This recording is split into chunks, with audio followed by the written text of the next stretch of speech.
looks like we are live. Alrighty, it should be right around 7:30 in the evening Mountain Time. 9:30 for me. I am over on the East Coast at the moment in Florida for a work conference. And I figured this is as good a time as any to talk a little bit about the NRL Hunter match that I participated in Colorado a bit over a week ago.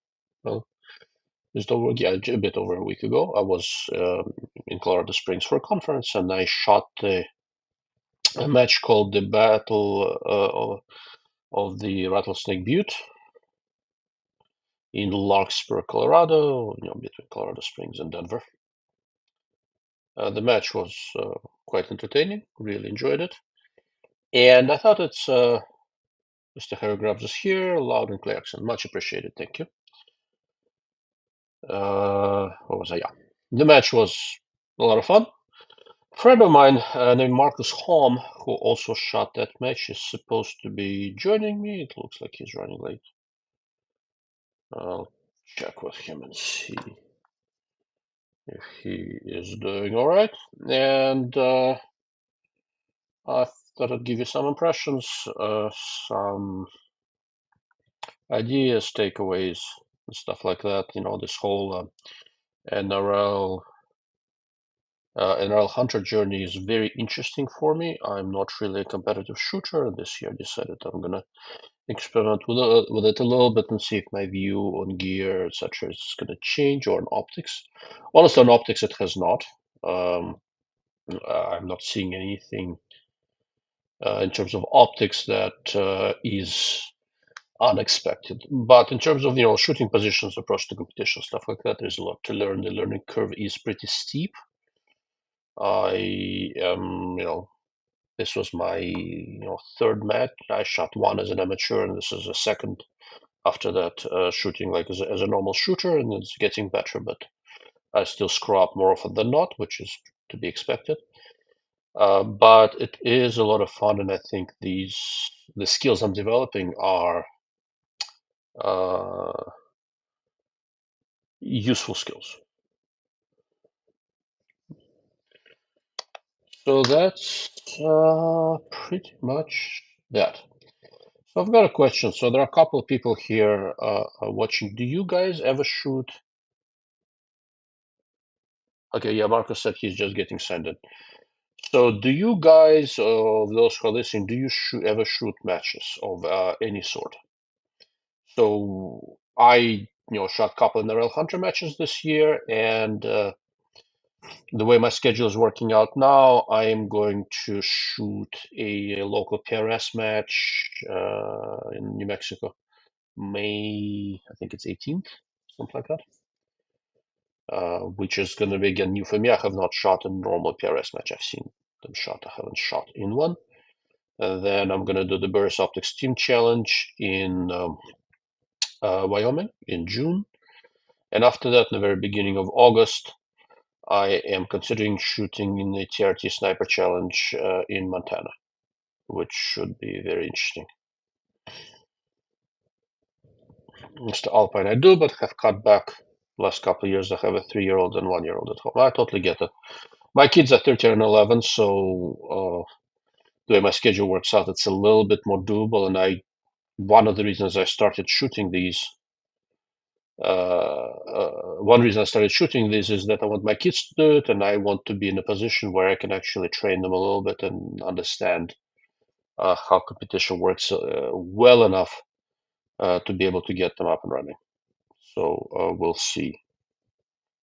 We'll see how that works, but I think I'm still not a good shot, and I will never, no matter how much I train, I will never be in a position to win these matches. But I can be mid-pack in a reasonable comfort, and in terms of understanding the process, understanding shooting, understanding the wind, understanding target location, understanding landmarking, there's a lot to learn. I am getting better. I will get a lot better at that, and I look forward to being able to pass that on to my kids. Oh, there is Marcus. Let me join him in. All right. Mr. Marcus is working out his audio video stuff. All right, we've got. Boom! All right. Okay, well, once he's set up, I'm gonna mute him for a moment. Okay, Marcus, I muted you while you're getting set up. Once he's set up in a reasonable station, I'll let him introduce himself, and then we'll talk a little bit about the match. This is not intended to be a lecture. If you think of anything that I normally do, that requires some clarification, explanations, etc., just let me know, and we will address that. But as intended, most of the conversation today is really going to be about the NRL Hunter match. I think Marcus and I both enjoyed it. Marcus, nod when you're ready, and I'll add you in. Okay, he's nodding. All right, I'm gonna. So you need to unmute yourself. I muted you, and I'll join you in. There you go. All right. And Mr. Marcus Holm. All right. How's that? Yeah, that's pretty good. Sound quality is good. Excellent. All righty. So let's see. Let's do this. So Marcus, you have not been on my live streams before. No. So let's do this. How about you introduce yourself, your background, how you ended up doing this, and then we'll smoothly transition into discussing the match itself. Sounds good. All right. Well, hi. My name is Marcus Hom, and I'm owner-operator of a company called Only Shooters. And I started that back in 2015. So that's my FFL doing business as name. And I kind of got into long-range shooting doing the Sniper Adventure Challenge. And so that was something that was high on my list to go and try and tackle. And my brother-in-law and I went and competed in 2015. We finished pretty well, and I outfitted him and instructed him on all the ins and outs, kind of long range shooting for that match. And that was the impetus for starting Only Shooters. It kind of showed me that there's a lot of people out there that have maybe more money than time, and can benefit from having somebody kind of compile a turnkey system for them and then get them out on the range and shooting that system and with some instruction. And so that's kind of how I got into to doing business. And from there, I've written for the Firearm blog and MDT's blog and things like that. So I've kind of been on the media side as well. Excellent. So, but now you're also doing this precision media Oh, yeah, thing, right? that's right. Yeah, we should talk about that. And actually, like you and I had discussed, this will probably get like simulcast, well, not simulcasted, but rebroadcasted on the Precision Rifle Media podcast. And so that was Kirk Young. And I listened to that back in 2014, getting spooled up for that Sniper Adventure Challenge, like learning more about long range shooting. And for those of you that maybe weren't around during that time, good information was a lot harder to come by. Of course, there wasn't as much bad information out there either, so that was a good thing. That's a fair point. Yeah. But like it used to be stuff that you just have to read, U.S. Army sniper manuals, and there are rules of thumb as far as like, subtract a tenth for every 10 degrees that it increases in temperature and stuff like that. It just didn't apply. So being able to listen to that podcast back in 2014 was huge for me. And so Kirk did a really good job with that thing. And finally, he's kind of just done the family life and work gets. And I'm sure Ilya, you know how that goes. Yeah, a little bit. Yeah. He kind of lost steam and has passed the torch. So I'll be the new guy for that. Okay, very cool. All right, so we got a comment here. I want to address that, and then how about we'll talk a little bit about the match. Yeah, right on. Okay, so Mr. Alpine goes, going to a match with a reasonable expectation to win or at least make top 3 is even more fun. A lot of learning and practice has to be done along the way. Having watched the top 3 at these matches that I've been to, yeah, I don't think that's happening. Not for me, at least, right? Maybe Marcus, but not me. But I can shoot a lot better than I did, and I think there is some improvement. And Marcus had the misfortune of watching me shoot through this whole match. He learned a lot of new Russian words, I think. But that was, yeah, that was interesting. So, Marcus, as far as the NRL Hunter format goes, you're also fairly new to that, right?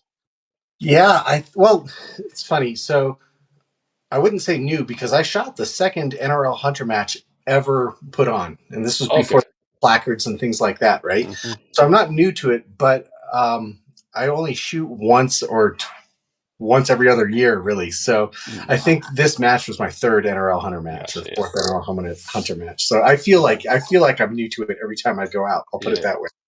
Okay, very interesting. So, did it work out the way you expected? Yes, because I have a lot of grace for myself. We'll put it that way. Yeah. Like I expected to make mistakes while I was out there. Yeah. If I had expected to place in the top three, then no, it didn't work out how I expected. Yeah. But I don't go into a match thinking that I'm gonna, walk home with a trophy, unless it's the Sniper Adventure Challenge, and that's a completely different thing. So Okay. So, okay. All right, that's fair. So I had very low expectations. I just wanted to find the plates and not get too many zeros on each stages. That did not work out. Out of 20 stages, I managed to get a 0 on 9 of them, which was kind of interesting. And also managed to clean 3 stages, which was the first for me, which I relatively reasonably enjoyed. And I managed to finish on a better note than I started. So I think I got a better as the match was going through. At least I like to think so. But it was very interesting. There is this mental checklist that you have to do in these matches, right? You have to think about what you're doing. You have to go through the steps.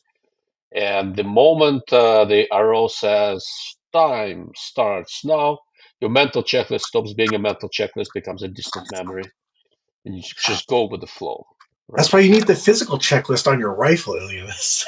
On my rifle, there is no place there. So Marcus's rifle had this light-colored stock, all written with different notes and observations and all that sort of stuff. Like I'm shooting with a fix. There is about this much area to write on. So that, yeah, it doesn't work quite as well. But so Marcus, in terms of actual shooting or actual stages, what do you think was the most challenging thing for you? Ooh, across the board, the thing that stresses me out the most is obviously finding targets. Yeah. I think that's the hardest part. Because of my cartridge selection, I'm sure we'll get into that We'll talk about that a little bit. Yeah. later. But because of that, perfect ranging wasn't a really big deal. I'm 1/10 mil every 15 yards, so ranging wasn't a big issue. But it's just finding the targets is probably the hardest part for me. Yeah, I'd probably agree with that. And it was very interesting. I still timed out on a bunch of stages. So the stages that I have pretty good memory. I remember exactly what I did on every stage. And the stages where I zeroed out, only one time wasn't because of actual shooting, because when I miscalculated the wind. Wherever I zeroed out that means I timed out, found them a little bit too late. More than once, what happened is I found them in a binocular. I didn't find them in a rifle scope. I didn't find them quickly enough and timed out. And then I had gear issues that cost me, I think, 3 stages while I was trying to figure out what the hell's happening. And we'll get to that in a moment. So before we continue, just to step back through it a little bit, NRL Hunter in many ways is a very, very optics intensive match. Mr. Cutbucket is here. Well, I'm glad you think this is a good one. So just to reiterate what an NRL Hunter is, it's a non-distance blind stages. There is a holding area at every stage. We had 20 stages in 2 days, 12 on the first day, 8 on the last day. Marcus and I were in the same squad, so we had good opportunity to watch each other shoot, which means I learned a lot, and Marcus picked up all sorts of bad habits. So that's Not at all. part of my intention. But because it's a no distance, here's what happens: you get reasonably close to the stage. The arrow goes, time starts now, and you have 4 minutes to locate either 1 or 2 or 4 plates. And then you have to locate them, figure out the ballistic solution. Remember where you found them so that you can transition from the binocular to the rifle scope, find them again in the rifle scope, and that transition for me was also very difficult. It wasn't just finding the plates. Transitioning from binocular to rifle scope for me was Yep. hard. Yep. Absolutely. Yeah. Okay. And once you get to the rifle scope, you have to very rapidly build a stable shooting position and engage the target. Sometimes it's from one position shooting 4 plates, which genuinely for me was easy. I'm not fast enough in building a target. I think the stages I cleaned were the ones where I had. So the 3 stages I cleaned, 2 of them were one position, 4 plates, and one of them was 2x2. Okay. Yeah. Yeah. So the every stage that I did not clean, I timed out. Well, no, there was the last one where I got 6 points. I didn't time out. Everywhere else, I did time out, but I think I managed the time on the stage better and better as I went along. I think I'd rather time out and not clean a stage than just miss too fast and then come off the stage. Correct. Yeah. Well, missing too fast was not an issue. I missed slowly and with grace, but but it was kind of interesting. So I also, me being me, I had to go with a mild handicap, and that goes to the choice of the cartridge. So the way NRL Hunter works, you cannot go in there with a 6-dasher or 243. It's really intended primarily for 6.5 Creedmoor and similar cartridges. Marcus was shooting a Wildcat, then he'll tell us about in a moment. I was shooting a 308 with Hornady performance ammo, so 168 grain bullet going 2860 foot per second. I had the 6th highest power factor in this competition. And I was able to spot my shots and everything when I was prone, but for example, standing off of the tripod, that was a little bit trickier. My rifle, all in with all the weights I put on it, was 15.5 pounds, but controlling the recoil from the improvised positions was a little bit tricky. So tell us what you were shooting, Marcus. Okay. I was shooting the 25-55 Ackley improved. So if we took the old Swedish Mauser that was a 6.5-55 and necked it down to a 25 caliber instead. So instead of 6.5 millimeter, that's 6.35 millimeters. Mm-hmm. And obviously, as precision rifle shooters, we love arguing about fractions of inches.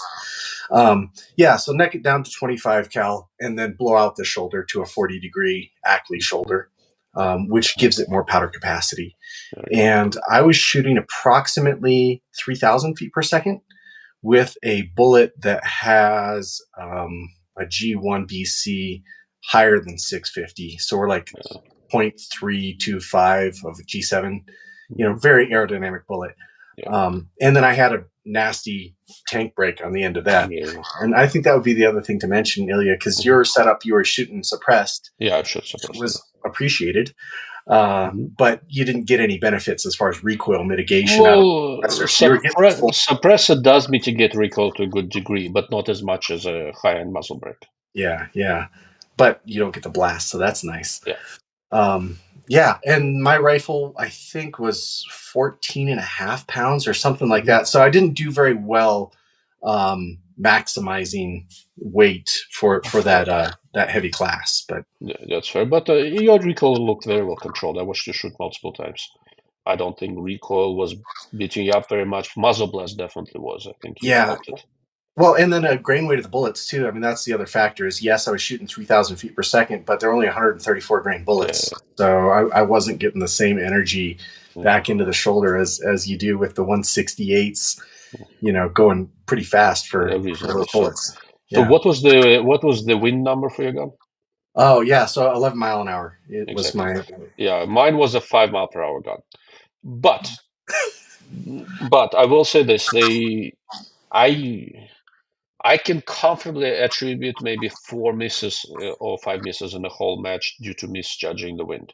There was not a ton of wind. From the standpoint of the conditions, on the first day we had snow, which made visibility difficult, but we didn't have to contest with a ton of wind.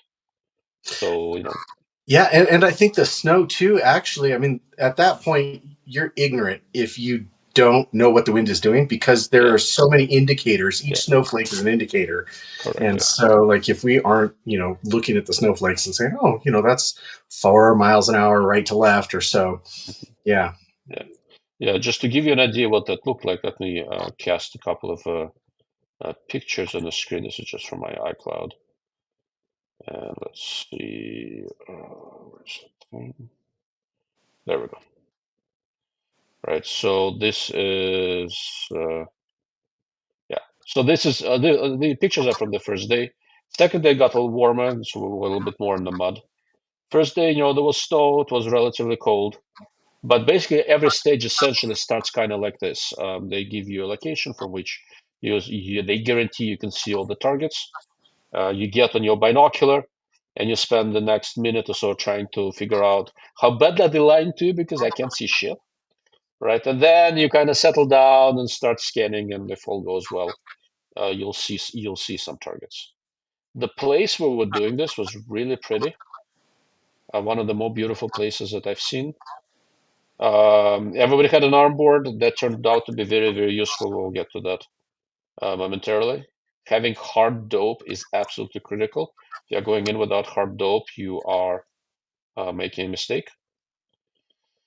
So that's what my gun looked like. I don't know if I have Marcus's gun here. If I find the picture, I'll show it. So I was shooting my 308 fix with a 735 tangent, and I left the Vortex impact on there primarily because it's an extra pound of weight, and I had the weight budget to spare.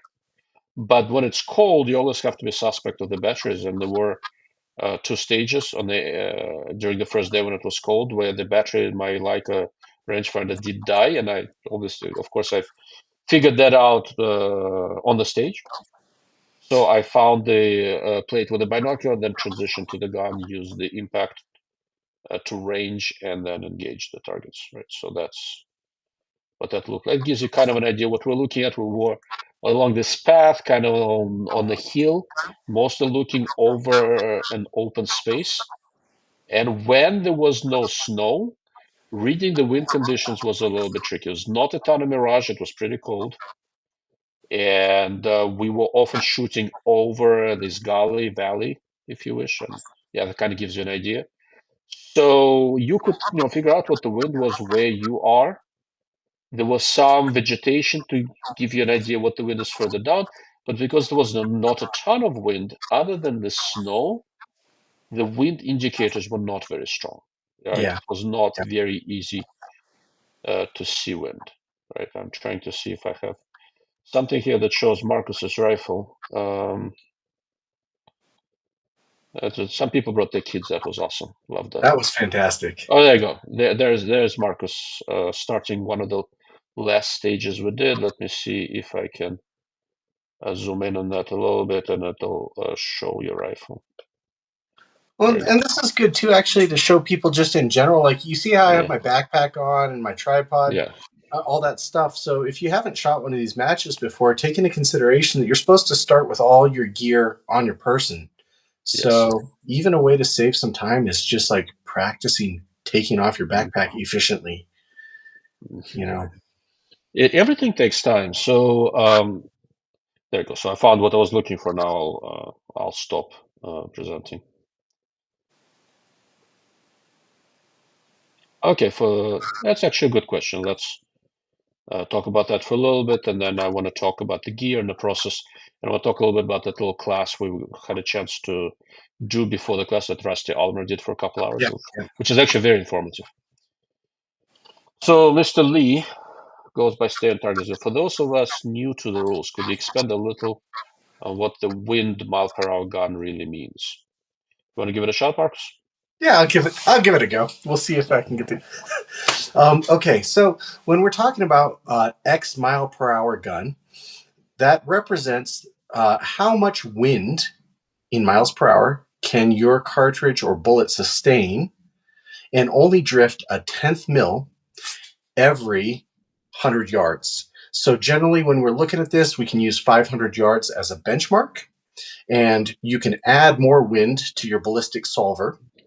And so, say you start at 4, and it says, oh, you're only drifting 3/10 at 500 yards. So you just keep upping the wind value, more miles per hour, until it drifts a half mil at 500 yards.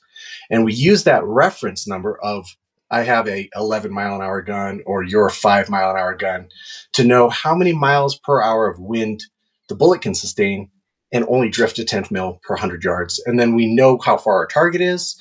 We estimate the wind, and then we have a quick formula that we can look at, mentally and say, oh, I should be holding about 3/10 or 8/10 into the wind based off of how much wind we have, how much my bullet drifts, and how far away the target is. Yeah, correct. For example, if I come up to the stage, I find the plate, I range it at 500 yards. So I know that at that distance, if my crosswind is 5 miles per hour, I need to hold 0.5 milliradian of wind. So I look at the wind and go, okay, it's blowing fairly strong, it's 10 miles an hour, but it's not exactly at 90 degrees, it's facing me a little bit. So I go, okay, the 90-degree equivalent is about 5. And I know because I know the width of the plate since I have a reticle in the scope. I know how much forgiveness I have. I know roughly where to hold it. But what that means, for example, Marcus's rifle, that's 11 mile per hour gun, is very forgiving of wind, right? So for most of the targets we shot, he barely had to hold for wind. The plates were big enough where he didn't have to hold off the plate that much. For me, it was a little bit more involved, but again, it was not a very windy day. I don't think the wind was really a big differentiator. Yeah, like you said, it probably wasn't the largest contributing factor to No, at misses. least not this match. Mr. Bucket, how much moving do you have to do with those heavier rifles? And did you say 243 isn't permitted? Also, are you permitted to have a cheat sheet for different distances on your reticle? So the way they wrote the rules, there is a power factor and a caliber limitation. So you can't really make and velocity limitation. So you can't really make power factor with the 243. The smallest cartridge with which I think you can reliably make power factor is 25 Creedmoor, which is very similar to what Marcus was shooting, just a little bit slower, like he's got more case capacity. So if you were shooting that boat at 3,000, 25 Creedmoor can probably do it at 2850, something like that, right? Yep, that's Yeah, really good number. yeah. My original plan was to shoot all of these with a 6.5 Creed, but mine was being repaired. Now it's about to come back.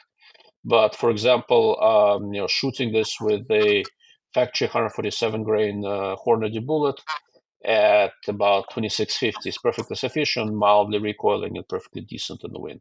That would be probably about a 7 or 8 mile per hour gun ballpark. And again, under most conditions, that's plenty forgiving. I You're, think. go ahead. Oh, is there some kind of factory rules or some kind of factory division where if you're shooting factory ammo, Mm-hmm. you can shoot under power factor or something like that? I don't. So I you don't can know. shoot any 6.5 Creedmoor factory ammo, Okay, and I they're thought not. they made some provision for guys that are shooting these 6 GTs and stuff like that, where you're in your own category and it's a factory category or something. There is a factory category, but I don't think you can shoot 6 GTs. I think Okay. what it means is that if you are shooting 6.5 Creed and it's factory, they don't care. You don't have to really measure Okay. it there.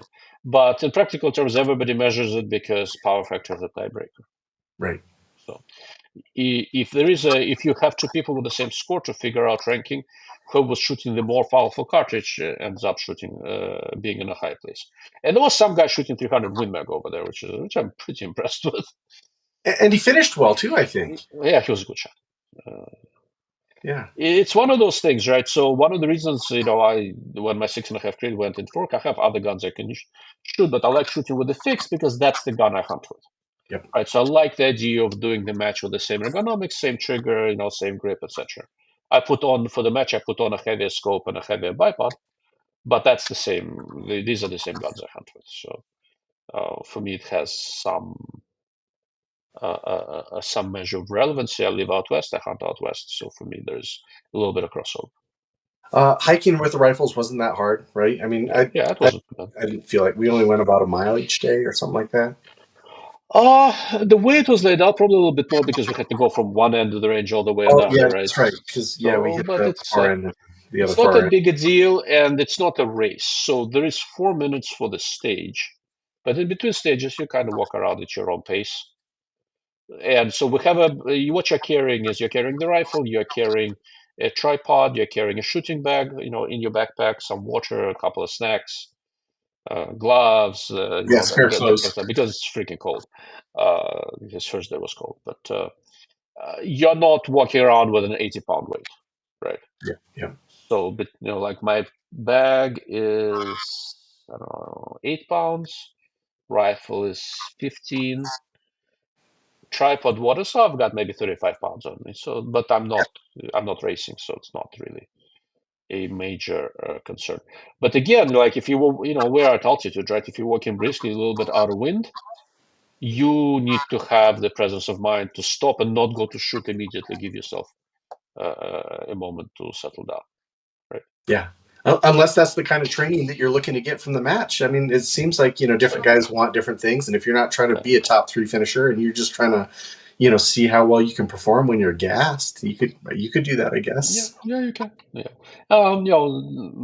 for people like that, we have the rocking matches, right? So It's a good point. Yeah. yeah, yeah. But the wind thing about the mile per hour gun is important because you only have 4 minutes. So we all have a Kestrel, but you do not have time to mess with it during the stage. So you use the Kestrel occasionally to check density altitude, make sure you're looking at the right ballistics. But beyond that, you don't. So what happens is that basically the normal flow, you get there behind the binocular. Most people have a binocular with a laser rangefinder, and you figure out the distance. And if you have hard dope, you cross-reference that. If your binocular has, that Marcus was doing that. If your binocular has a ballistic engine, you write down the predicted drop for all the targets you have. If you have time and you can see, you try to note of the wind. But what was happening with me most of the time is that I was trying to get the drop written down, try to landmark, kind of remember where the plates were, get behind the gun, get on target. Then, as I breathed and settled down, that's when I was looking for wind, trying to figure out what the wind was doing downrange to see how much I need to compensate. Okay. So most people don't hold with a reticle. There's a question here. Can you have a cheat sheet for different distances on your reticle? Yes, you can. You can put it on an arm board. They don't particularly care. Most people dial for elevation and hold for wind. I think that was pretty uniform across the board, right? Did you see anybody doing things just with a reticle? I don't think so. I had one stage where I dialed for the first target and then held the difference. It was on those prairie dogs. Oh yeah, yeah, But I can't think of too many situations where we're engaging targets that are 2 minutes or smaller, yeah. where holding is going to be a better solution. Like, I understand the applications of holding, and Hmm. if we're trying to engage man-sized targets, speedily, then yeah, great. Holding makes sense, and there's enough forgiveness there. You get away with it. But yeah, I wouldn't recommend just trying to use subtensions on a reticle for elevation Yeah, in yeah, this game. yeah. So to be fair, my plan is as I get a little bit better, I'm gonna start as I get more competent and more confident in my ability to do it in a sort of an accepted manner. After that, I'm gonna go and experiment because I have different scope, different technologies, and I'm gonna go shoot one match this way, one match this way, right? So because again, I'm not super concerned about the number of points. I'm fundamentally a gear freak, and I want to be able to do this in a using different methods just to see what the trade-offs are. I think I understand what the trade-offs are, but it's not quite the same as actually doing it. And it's a great test bed. I Yeah. mean, realistically, because there's a little bit of stress and real life, or close to real life situations. Hmm. Yeah, it's a great test bed for all that equipment. Very much so. But for example, like while I was in Colorado, I stopped by Burris and Steiner, and most of you have heard I talked about that a little bit. So one of the scopes I have at home now is Burris's new XTR-PS, where there is a heads-up display inside the scope, where as I dial my elevation turret, I can see in the heads-up display what I dialed, either in terms of milliradian or in terms of distance, depending how you set it up. It has a ballistic table in it. So I want to see how that is going to work. So maybe I am going to shoot a match at some point with that scope, not worrying about ballistic solution to the binocular, just write down the distances, get behind the scope, and dial the distance, right? Not think about it in milliradian at all. So Yeah. I don't know if it's going to be better, but it's definitely worth considering. You could almost get away with that. Remember the old turret tapes, Yeah, right? I correct. mean, that's Yeah. basically like the same thing, except for you're looking at the heads-up display instead of the turret readout for distance, right? Correct. But the thing is that what you do, the advantage here is that I never have to look at the turret, right? I continue looking through the scope and I dial and I see it in there. Okay, yeah, yeah. Uh, And that, date probably for weather, so you don't yeah. wind up biting yourself in the butt with like having the wrong DA on your turret tape. For example. But also, as we get older, as the conditions get worse, etc., trying to see those little markings on the turrets is going to get harder and harder. This way, when you're looking at them through the scope, there is there's a big advantage. Like otherwise, what am I going to do? Get my reading glasses out? Yeah, yeah, or the magnifier that goes on the scope Yeah, a ring. couple of people do it and it works, but I think honestly, I think the way of the future is to Yeah, have yeah, a I agree. heads up Having it display in the scope. in the reticle is going to be the ticket for sure. Yeah, yeah. I like that workflow would be kind of neat too, where you could just write down the range and then be looking at the target and just come up until you're Yeah, seeing yeah, your range. exactly. Yeah.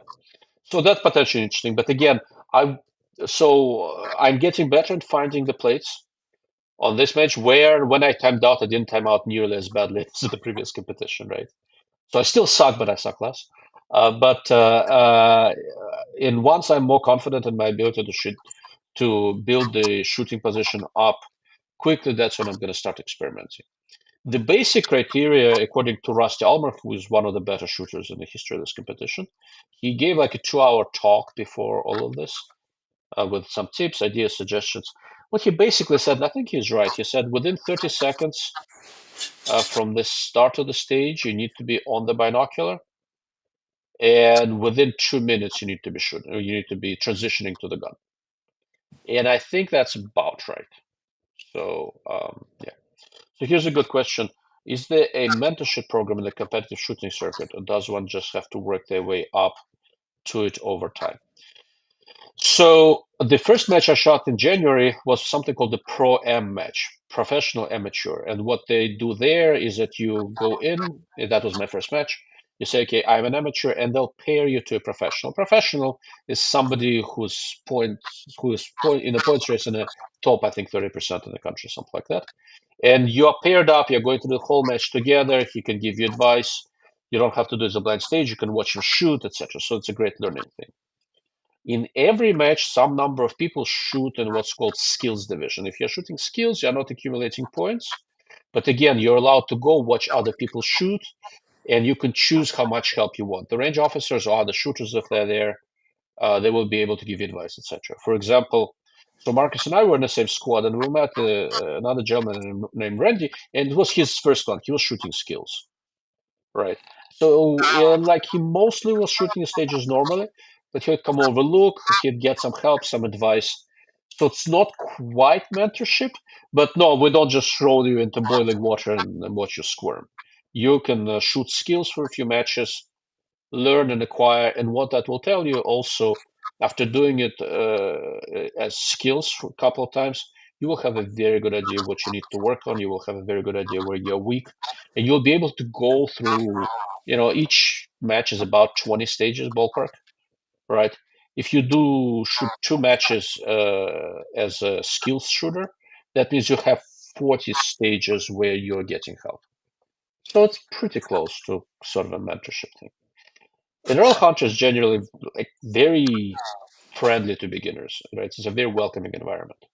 I'd say your local clubs too, right? I mean, that's the other thing is these NRL hunters are considered national level matches, and there are a lot of places across the country that have more local matches. Yeah, And I think that's your real opportunity to get mentorship because there will be somebody at almost every club that is, a top 50 or top 100 nationally level ranked guy yeah, that should be more than willing to help you understand where you're going wrong or, your workflow and things like that.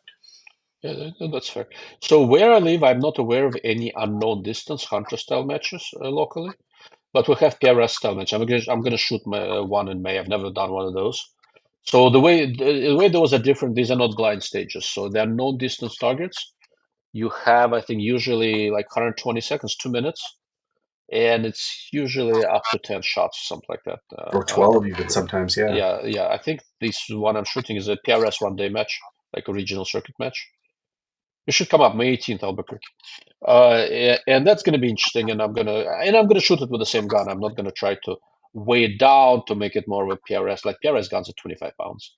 I'm not Right. gonna. I'm gonna shoot it with the same with my normal 6.5 Creed gun that I intend for NRL Hunter, and that's pretty much what I'm gonna use. You're going to get good with that rifle. You practice, you get better. Whether I'm gonna get good is an open question, but I will get better than I am now. I like that. I like that. But to be fair, the shooting itself was not a huge problem. I made some irritating misses. Most like again, 4 or 5 wind. The rest of the times when I missed is it can be directly attributed to me rushing. I was running out of time, slapping the trigger, doing stupid shit, and that only goes away with experience, Yeah. right? So, uh, but again, going back to one of the reasons I like NRL Hunter, it's in many ways it's a gear intensive competition, but not the same way PRS is, where you need this super heavy gun and all sort of stuff, right? You have to be good with a binocular, you have to be fast and deploy the tripod. You have to figure out which shooting position to use. Some you can do prone, some need to shoot off the tripod. For example, on 2 stages, for reasons I don't fully understand, I decided I'm going to shoot a tripod rear, right? So with a very tall bipod, using tripod for rear support. And normally I shoot quite well off of that. But setting that up on the clock turned out to be pretty involved, right? So, and I ended up giving up on that because NRL Hunter is a race for time. Like managing everything you need to do on time is the name of the game. These are two MOA targets. They're relatively small, but they're not super tiny. Most of these shots are perfectly doable. It's the time pressure that beats you up, Yep. right? Yep. Yeah. And again, so like we were going through this match, the three of us, Marcus, Randy, who's a skills guy, and me. And Marcus is a much better shot than I am, and I saw you time out plenty of times, right? Yep. It's not so simple, right? If you're not on it, really on it, you will time out. That's how you're going to lose points. And I think that's a valuable skill set to be emphasizing, actually. Like Yeah. in a lot of ways, I look at shooting and different shooting disciplines as emphasizing different skill sets.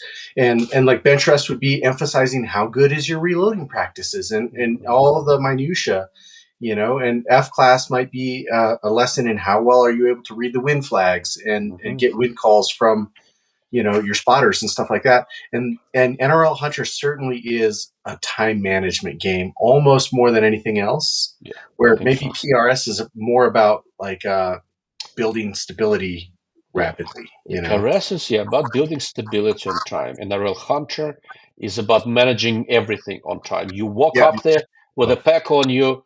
The bipod has to be strapped to a pack. The only thing can be in your hands is the rifle, right? What do you do first? For example, there are specified shooting positions, right? You need to have the presence of mind to dump your rifle, put it up on a bipod. Where are you going to be shooting? Not some random spot that's just near you, right?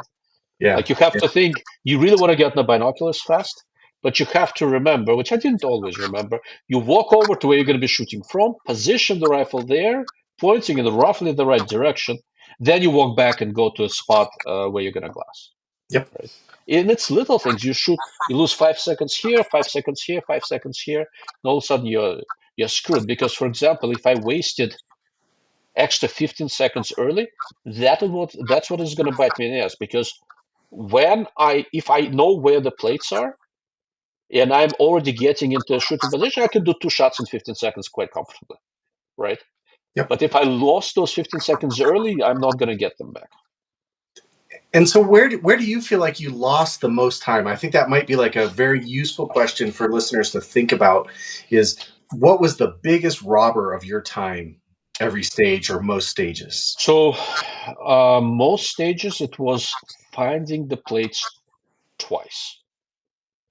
first finding them in binocular, then landmarking them in my mind, and then finding them again in the rifle scope.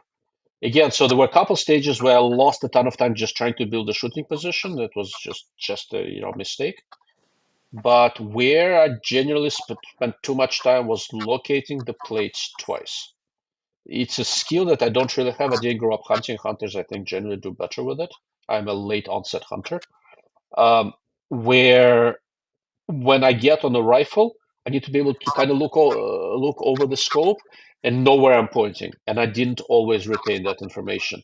Sometimes on some stages, I distinctly remember I finally found those fucking plates. I was so happy. I immediately run to the rifle. I get to the rifle. Go, wait, where were they again? Exactly. I would echo that sentiment Yeah. 100%. Biggest mistake for myself would have been, and it is that excitement, just like you said, where you're searching, and then finally you see that last target or whatever it is, and instead of doing the naked eye, stare it down as you're walking over to your rifle, it was just like, there it is, I see it, it's by a tree, I'm gonna run over to my rifle, and then spend an extra time. Okay, there are 80 trees over there. Which one was it? Exactly. Yeah. Still targets. Would it waste too much time to glass a target, shoot the target, and then move to the next?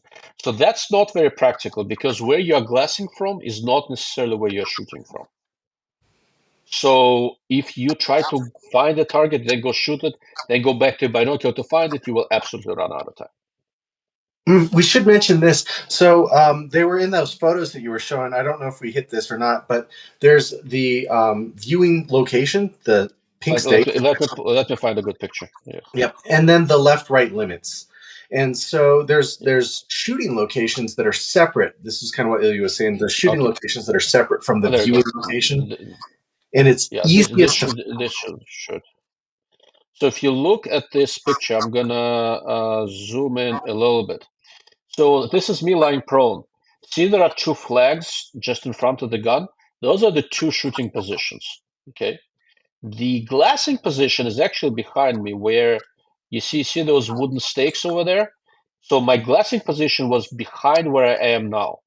For my shooting position, I need to be basically within arm's reach of these flags. See, I'm actually further back than let me get away with it. I should have been a little bit more forward.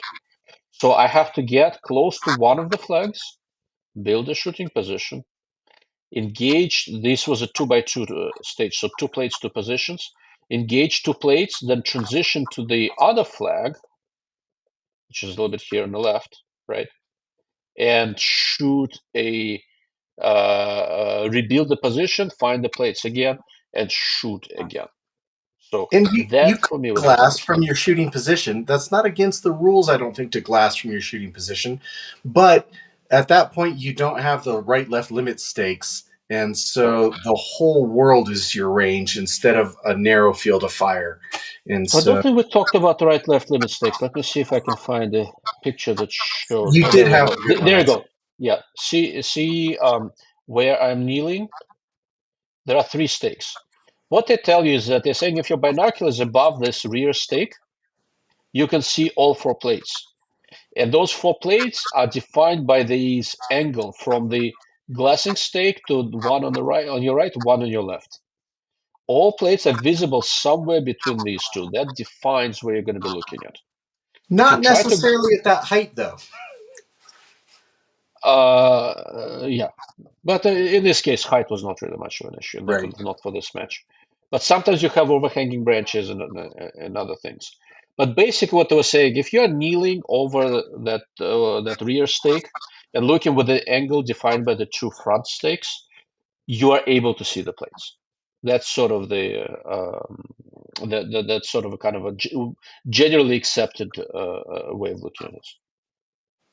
And Oh, all our targets are engaged Marcus, right. are you using the speakerphone in your phone? Oh, yeah. Can you hear me now, or is this? Yeah. No, I think when I talk, there is an echo. Oh, I got you. Here, let me. We'll turn you down there.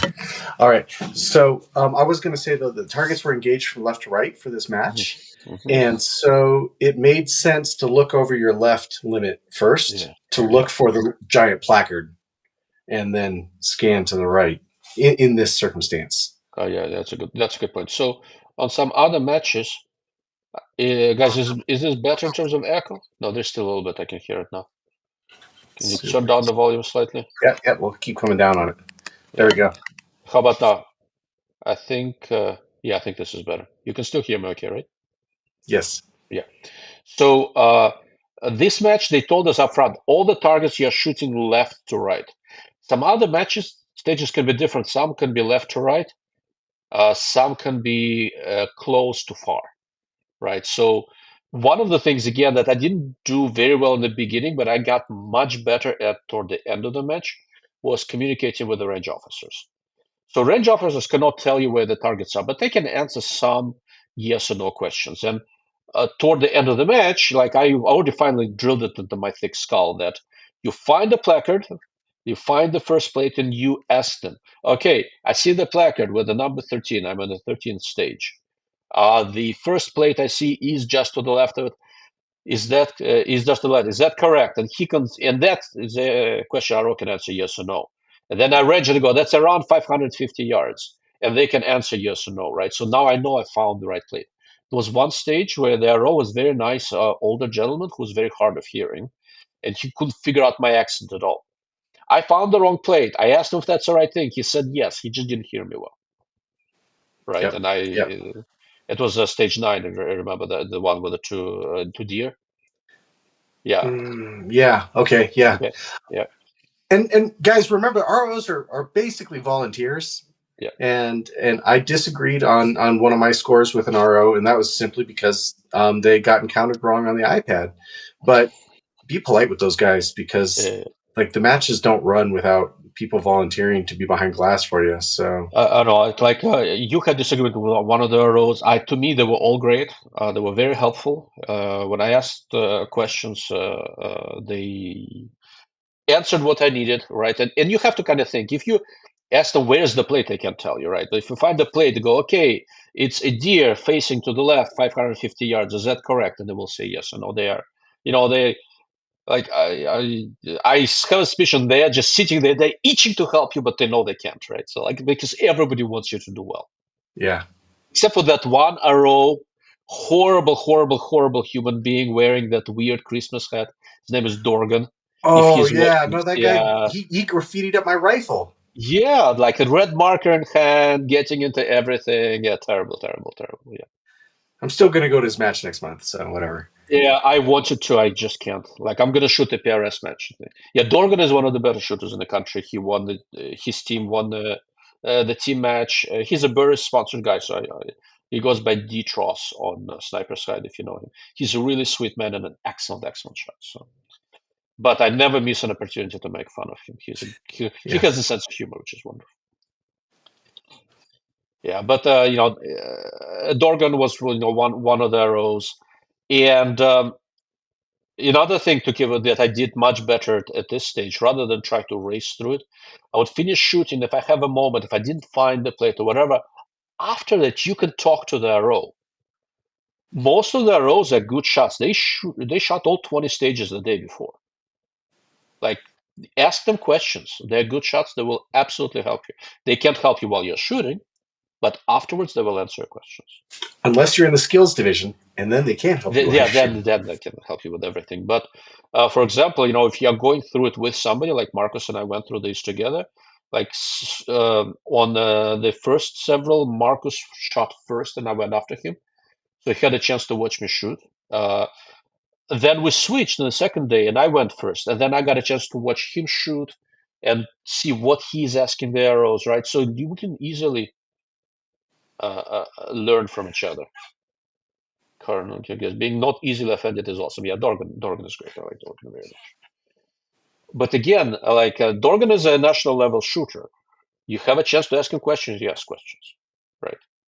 And he's national level shooter. He's in a contender for all of these matches, right? He's generally good, and in NRL Hunter style matches, he's really, really good. Yeah. So pick his brain. And there were plenty of these guys who are like seriously good. Just ask questions when you can. What I've seen at some PRS matches, some like national level matches, they're a little bit more aloof. They're very competitive with each other and all that. At an NRL Hunter, everybody's pretty friendly. Like it's a very welcoming. I almost feel like though that was the vibe that got established really early on between the NRL and the PRS in general. Yeah, that's fair. Yeah, yeah. It's probably that's probably also a reflection of Travis Ishida, who started the NRL thing. He's a little bit more oriented toward getting new shooters into this, so it's a little bit different, right? And that's one of the reasons why for Race Gun, PRS pretty much replaced NRL, but for NRL 22, NRL Hunter, NRL does it very, very well, and it's a more welcoming environment. Yeah, yeah. So, where was I?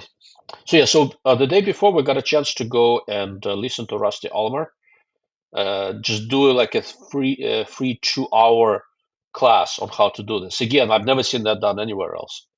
He's one of the better shooters out there. He's an older guy. He's been, done before. As he says, he's made every mistake in the book. And for 2 hours in the call, he went over his process and what to do, and recommendations, and answered questions, and that was awesome, right? So that was, and I actually changed the way I was planning to shoot a little bit differently. I actually changed something, and I think that helped me, right?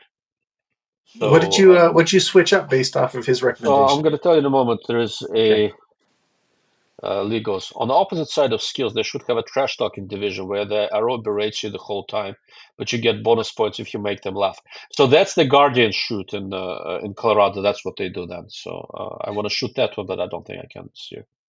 We had the trash talking division after the stage. I Yeah, mean, we yeah. So that again, like the stage where Dorgan was there, oh, there was all sorts of stuff, right? Like they were playing music on iPhone. You could choose what you want, right? I chose Crazy Train. That was appropriate. But Marcus went with Taylor Swift. So go figure. As far as what I changed, so generally when I shoot off of a tripod, I prefer to shoot with the tripod table and with the bag on it. And in terms of recoil management, that's better. I went side by side, I shoot better that way. I changed it. So I started out, what I didn't think of before, what Rusty told me, is that I could have my binocular clipped into the tripod before I start the stage, so I don't have to waste time on it.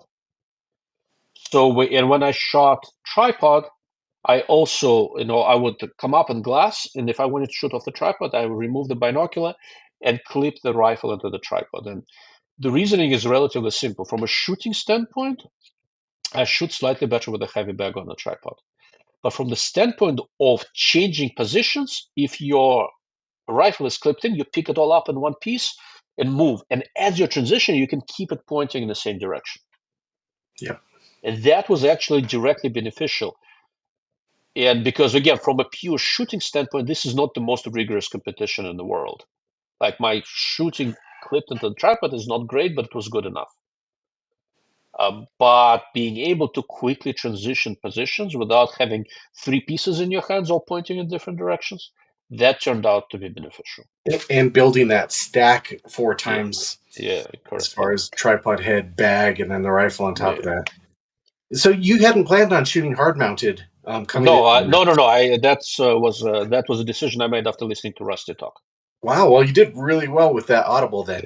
Yeah, that again, it's I shoot off of the tripod a good bit, but I'm more normal. I have a tripod table and a heavy bag on it, and from a recoil control standpoint, that's better for me because the bag soaks up the Yeah. recoil. Yeah.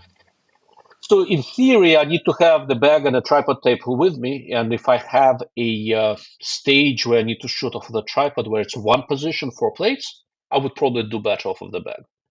But I didn't trust myself to have the presence of mind to figure all of that stuff out on the fly, not yet. Maybe in another match or two. So I figured, okay, I'm just going to shoot this one clipped in and be done. Or you just get better shooting clipped in. I mean, I think at some I point, practice, I practice, I practice both. So, and yeah, again, right. So because I was shooting a fairly peppy rifle, for some positions, shooting off the bag would have been better for me because of the recoil control and being able to see trace and stuff. yeah, yeah, yeah. Right. With the 6.5 by 6.5 creep coming back, I think it's going to be less of a problem. But I'm going to experiment. I have from every one of these, I have a much better idea of how to train and how to prepare. So I adjust something. I learn something every time. I take mental notes, then I write them down. That's a good way to do it. Or you Yeah. could just shoot every match like it's your first match. Like that's pretty much another way to approach things. Yeah, that's an interesting approach, but I'm not going to do that. I'm going to try to Yeah, do it in yeah, a more structured manner. Right. I don't think my OCD allows me to start fresh every time, I like so to be fair, there will be some exceptions to that. For example, I am going to shoot the next year's match in Arizona in January with a Mosin Nagant wearing a Tangentator, right? So So you're going public with this now. yeah, I'm not hiding. You guys heard it here. It's going to happen. I'm gonna shoot an NRL Hunter match with the Mosin Nagant. I'll shoot with you. We'll shoot period. We'll Yeah, shoot period guns. yeah. So that's gonna be very interesting. And again, like that's that's the thing for these matches. If I show up with a freaking Mosin Nagant, there'll be like a long line of range officers from other stages watching me shoot just for shits and giggle. Like that's the environment here. Everybody's having fun, right? Are you going to qualify the rest of the statement now? Because it's not just a regular Mosin. So It's a stock Mosin, yeah. I'll find the picture. I am gonna. So Lee has another good question. I'll let you address it. I'm gonna look for the picture of my Mosin Nagant that I'm gonna use. So my opinion on the best cartridge with factory ammo available is factory ammo available for the 25 Creedmoor. If so, I think the 25 Creedmoor would be the best cartridge for that. Otherwise, 6.5 Creedmoor. So yeah, 25 Creed factory ammo is not really available yet. I think the way this competition is set up, it really like 6.5 Creed is almost like the Goldilocks cartridge. So it's not quite as good in the wind as a 25 and all that, but it's good enough. Conditions have to be absolutely horrible for you to really feel shortchanged with one of the heavy bullet 6.5 Creedmoor rifles. And the big advantage of 6.5 Creed, because the cartridge is everywhere, and you really don't have time to reload, you can try a bunch of different ammo. You can figure out what shoots well, and your gun stock up and go. So And it almost all shoots good. You could go then buy most of them Burger shoot or well. Yeah. Hornady or Federal Gold Medal Match, and it's all going to shoot good enough that it won't be your ammo quality holding you back. Yeah. So, yeah, maybe 6.5 Creedmoor. Yeah. So that match with your Mosin sounds like a mandatory video. So if Marcus shoots that match with me, he's gonna be the cameraman. Yeah, So we'll get this some. is this is the rifle that I mean. It's not when I you haven't seen these photos yet, so I'm looking forward to this. yeah. There we go. Because the rifle's already set up. This this is what it's gonna look like. It's a bone stock finish Mosin Nagant model 2876. I have done 0 permanent modifications on it. It has an anchor rail, so I have an arca plate on it. It came with a scope base, and I put a period replica mount on it. The scope currently on there is a Tangentator 315 by 50, my favorite scope of all that exists. I don't know if that's period, though. The scope is not, but the rifle is. It's bone stock finish Mosin Nagant. So most of these were dual aperture front and rear sights. This used to be well, I have 3 of these, right? So one of them is set up with the irons, and that's the rifle I practiced the most when I was learning how to shoot with a sling and irons, and I shot very, very well. Finns used these for military competitions through the 70s and 80s to a good degree, and that was the basis of their last Mosin Nagant-based sniper rifle, TKIV 85. I used it still in the 80s until the Seiko Sako TRG replaced it, toward around 1990 or early 90s, something like that. And But what's your rough mechanical accuracy with this rifle? I mean, obviously, you're not limited by optics. yeah, so I don't know for sure because it's more accurate than I am. But in terms of inherent mechanical accuracy, it's as good as any modern rifle. It's well under an MOA. So when I was like with the other one of these that with the dual aperture sights, I was comfortably shooting about 10 shot 2 MOA groups at 100 yards of a prone with a sling. Right. And when I was shooting with it, I shot mostly with LA. We had plates out to 600, and none of that was an issue for the gun. Okay. That'll be fun. Yeah, it's going to be fun. So as configured, the way it looks right now, it's about 13 pounds. With a heavier bipod, it's going to get close to 16. 16 is the upper limit for the I bet you weight. this will be one of the first times anybody's put the triple pull on the Mosin. It's going to be the first time. I'm not aware of another freak of nature who would do that. But the rifle is accurate. So again, the recoil control is going to be very, very good exercise because it's a bare muzzle, and I do not want to make any permanent alterations to this gun. So I cannot put a muzzle brake, suppressor, anything on it. So it's going to be a bare muzzle, as is. But the gun is wonderfully accurate. It fits this biathlon style stock, fits me very well. So if you guys know, Tika occasionally makes this Master Sporter guns that have this laminated stock. So those were modeled after this one. This was the original version of that. And, Yeah, I was going to say this is a very familiar looking stock design. So yeah, that biathlon style. yeah, I yeah, was thinking there was even an old rifle, and it might have been a Steyr that was a bolt gun chambered in 5.45, like the AK round, right? yeah. 5.45 by 39. Well, That had a similar stock. if it's chambered 545, it's not as old as this gun. So Right. the most amazing thing. So the origin of these guns, these were 28 Mosin finished 2830 rifles that were built in 1930s. And in the 70s, Finns took some of those actions with particular accurate barrels or rebarreled them and put them in these stocks and set them all up and got them shooting. So That's neat. it's a very cool gun, and it's a lot of fun. And I just want to shoot this next to somebody shooting like a 25 Creed and the new ultra super duper chassis gun. And I'm here with a nearly 100-year-old. Like the motion action harkens back to 1891. Right. Right. So I'm looking forward to that. But again, like if I go to this with a PRS match, I get laughed out of town. If I go to this with an NRL Hunter match, like my shoulder and back are gonna hurt from everybody slapping on the back and having a blast with it, right? So it's just different crowd. But you said you're not going to wear period clothing though. No, they don't make it my size. Everybody was skinny back then. Okay. Okay. Like Simo Haiha was like 5'2", right? That's my You're one what? leg. About 6 foot, right? So Yeah, I'm 6 foot, about 270, 280 pounds. So it's yeah, no, that's different weight not going to class. work. Actually, it's probably good for Simo though, being that small. Like he could fit into smaller places. Yeah. For the type of sniping he was doing in the forest, yeah, being compact and concealable was probably a significant advantage. But anyhow, so let's see what else. Did you take anything away from Rusty's the NRL Hunter class? Yeah, one of the things that you didn't mention, but I know that you appreciated as well, was at least looking at the fact that he was using a video head or a pan head Yeah. on top of his normal mount. Mhm. And so that has been something that I've been experimenting with since I've Yeah. come home. Yeah. So and And I think I like it actually.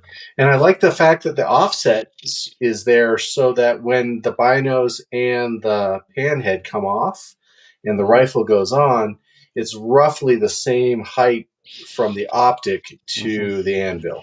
yeah, yeah. So it's very interesting. So I was gonna actually, it's nice segue into it. I was gonna talk about tripods. So tripods are absolutely critical for this. And now I've been in 3 matches, and every time I shot a different tripod. My second match in California, which was very heavy on tripod shooting, my tripod actually crapped out on me. This time I was using the Telson tripod, so it's a Leo Photo M, very nice tripod. It worked very well, but what I found is that it's an inverted leg, 2 leg segments. In its first position, where you just open up the legs, first splay position, it's a little bit taller than I can shoot from. So I need a tripod that's maybe 5 inches shorter. It's so for glassing, this tripod was just right. You open up the legs, binoculars there, just the right height.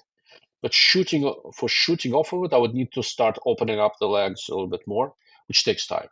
And when you're saying shooting off of it, you mean like in a seated or a kneeling position? Sitting or kneeling, yeah. I could not do seated. I could not. I'm a fairly big guy, but even kneeling, like I clip the rifle in, and it's too tall. I'm like, oh, Yep. and that's Yep. not stable. So I need it to be about 5 inches shorter, maybe 6. So since the match, I've gone over to Leo Photo's site and looked at some of their options, Yeah. and they have a 36 millimeter tripod that is inverted legs like that, Yeah. and then they make a short one. Okay. And so I'm really interested in taking a look at that and seeing if that's about the right height, because I like the fact that when you got there, you were just able to deploy Yeah. and you're there. And if you deploy into standing height, you only have one set of collars to work Yeah, with. correct. Yeah. So I looked. Sunway Photo has a double pull 3-segment tripod, but the Hmm. thickest one is with 40 millimeters. There, where each segment is a little bit shorter. So I've got that one on the way. Should be there shortly. If it's not there already, I'm traveling now. I know I got a few packages. So next match, I shoot. Well, it is the practicing I'm gonna do is gonna be with that one for a little bit, and if the height is right, that's gonna be the tripod I take to the Burris Optics Team Challenge. That's right. Yeah. Looking at the heights, I think as is, it's gonna be just right for me to kneel. I might do the same thing. So what Rusty had, he had a tripod. Then when he clipped in his binocular, he didn't clip it at the top of the tripod. Had another separate video head with a arc plate in the bottom. He clipped that into the tripod, which raised the height of the binocular a little bit. So for comfortable glassing, you need it to be a little bit taller than you need it to be for shooting because of the height associated with the rifle. Yeah, I think the other benefit of that too is, the Anvil 30 and the Anvil 30 design is a great shooting platform, but you're not able. It's a ball head, and so you're Yeah, going to get it pan really and is. tilt and everything Yeah, else all at once. Whereas when you're using a dedicated pan head, yeah. scanning the For range scanning is a little bit easier. Yeah. is a little bit easier. Yeah. So Mr. Stan Targets goes, tripods are a money thing I haven't gotten into yet. I'm not looking forward to the bills involved in finding the right one. Well, I'm going to save you some money on this because as I'm accumulating all these tripods, sometime probably in May, I am going to do a video and I'm going to show you exactly what I mean, how different heights matter, how to approximate what height you need. There is a fairly quick way of doing this that I picked up from Tony Cowden, and I'm gonna do a video on this so that you don't have to do what I do, try 28 different tripods. I'm gonna try to walk you through the right selection of how to pick tripod for NRL Hunter or similar competitions. And that will translate in how to pick a tripod for hunting as well. It's basically the same thing. And it's an invaluable tool. I mean, realistically, you're going to get a good tripod for less than $1,000, basically. And when you compare that to everything else that we buy for this Yeah. sport, like the tripod probably is the biggest force multiplier for the money Yeah. that we use. Uh, in the matches that I've seen, there were maybe 3 stages total that I would not be able to do either prone or off of the tripod. So in the Mason Valley match in California, there was one stage where they told you your shooting position is from a rock. So you had to take your bag, put it in the rock, shoot off of that, contort it. Actually did okay on that one. And there were a couple there where there was a couple of props that the way they laid it out, you would have to do. But almost everything else, and I'm kind of leaning towards shooting for a little bit that way. I can do prone. If I cannot do prone, I'm going to do tripod kneeling or tripod standing, and it should be done. Right? Can I get on my soapbox for a second here, Ilya? Absolutely. Okay. So this is a real thing, and I haven't shot or placed a lot of matches for PRS, but I want to be really specific. Just once again, my opinion. But that game is a heavy rifle and a sandbag game, Correct. and it's Yes. how do we place the sandbag on something and balance a heavy rifle and shoot a low recoiling cartridge, Mm-hmm. and then make follow up shots and make correct wing calls. And I'm not trying to take anything away from the shooters that are really good at that skill set. But for what I see for myself as a hunter and just a field shooter out here in Colorado and things like that, Mm-hmm. um, a game changer sandbag isn't really the answer, because oftentimes there is not some kind of just convenient prop that you can throw down your sandbag Correct. on, Yeah. and have a good shooting platform. Whereas if you have a good quality tripod and you can shoot off of it in the various positions, you can do just about anything anywhere. Almost, like I said, there were a few stages where you could do it. Right. Look, we all have that same bag. The Game Changer, I used Game Changer this time. I tried MDT Peanut, which I actually really liked a lot. I used it, so my Game Changer is sand filled, but it was wet and snowy. So I brought the Peanut because it's glass filled and doesn't care about moisture because sand clumps up. You need that bag anyway. When you shoot prone, you're going to use it as a rear support, right? Yep. On the rare occasions where you have a prop you need to put a bag on, you still put it on and you're good. But you need to know how to shoot off of a bag. But the most useful so far, it seems to be prone with the rear bag, kneeling and standing off of the tripod. Yeah. So those, and again, I have a triple pull bipod, so my bipod accommodates a variety of terrains. We were on a slope. Like I think you had a couple of stations where your bipod was like barely tall enough Yeah. to shoot Yep. off, etc. I didn't have that issue, right? I have so much height adjustment. Fine. And my rifle is very light, and the triple pull is like 2.5 pounds, and I have plenty of weight budget. So for me, there's no downside to having it on the gun. Yeah. But you know, like there'll be some situations where a taller bipod is useful, but you can shoot that off the tripod too.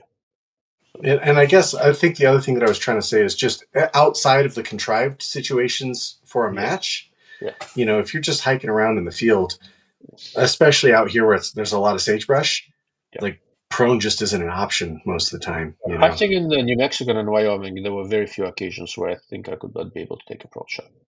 And as far as PRS goes, yeah, like a lot of people are just calling it sandbag bench rest, right? They're popping a bag on it. I don't know. Those guys are really good shooters still, though. They're So I don't really want to take good. anything They're away from that. really good, and they're really fast. And they're shooting at much smaller targets. Like race gun PRS, the targets are half the size of what we shoot at NRL Hunter very frequently. Right. Right. So they are amazingly good at it. But for them, recoil control is much less of an issue because they can shoot very heavy guns. Yeah. Full contour. You know, 1.25 barrels. Yeah. So again, I'm gonna shoot a PRS match in May, right? But I'm gonna do it with my NRL Hunter gun because I'm trying to keep it. I'm not shooting these matches with a rifle that's identical to what I hunt with, right? Like I use a heavier scope, I use a bigger bipod, but it is the same rifle, same trigger, same buttstock, same grip, same cartridge. I want to keep this at least relatable to how I hunt. Yeah, because that's your application, right? But there's a lot of shooters out there that would not be interested in harvesting an animal at all, Yeah. but they just like hitting steel. And so you know, that's a different There's application. there's nothing wrong with that, right? So we all adjust and do this in a way that makes sense to us. But again, I'm a late onset hunter. I started hunting, in my 40s, and I'm a very late onset match shooter. But I'm having fun and I'm learning, so that's kind of what Well, it and is. you like eating meat, and Well, clearly, that like antelope you brought was delicious. So I'm glad nobody you're a gets hunter. into this weight class without having a close and personal relationship with food. So, uh, for those of you, so I'm in Orlando right now for a conference, and yesterday we went to a Brazilian churrascaria called Texas in Brazil. They made zero money on me yesterday, but I earned the grudging respect of the waiter who was going, fuck, that's impressive.